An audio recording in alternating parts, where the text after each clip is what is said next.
up doing a model call and I got 5 lovely ladies. They came in and she did tell me, she was like, just give them, for the model call, just give them like X amount of free stuff. And then if they want any more, like they're just going to have to like pay for it.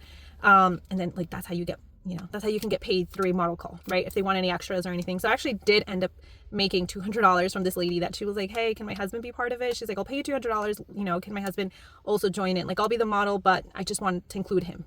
So I was like, yeah, sure. I was like so happy, so grateful because I didn't even count with that. So I did the model call. I did all these creative things, like creative different looks. I had all these gowns that I wasn't even using because they were like just all in storage.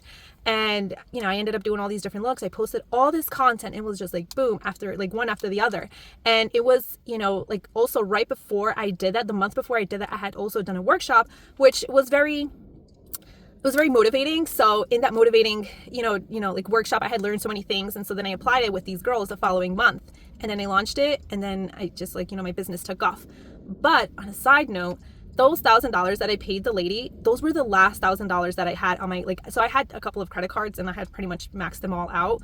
Now looking back at it, I'm like, I'm really glad that I took the chance and that I risked it.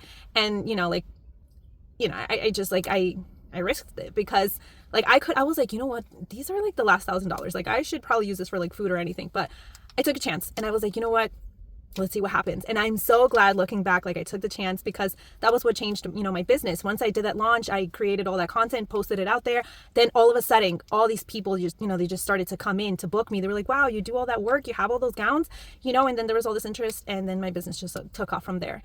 So sometimes it does help, to get, now like, that was years ago, but like, that was kind of like maybe like 4 years ago. Yeah, that was almost like 4 years ago. Like now, like we have ChatGPT, but if we don't put in the effort, like Sabri Suby says, like you can make any business work. So you just have to put the effort.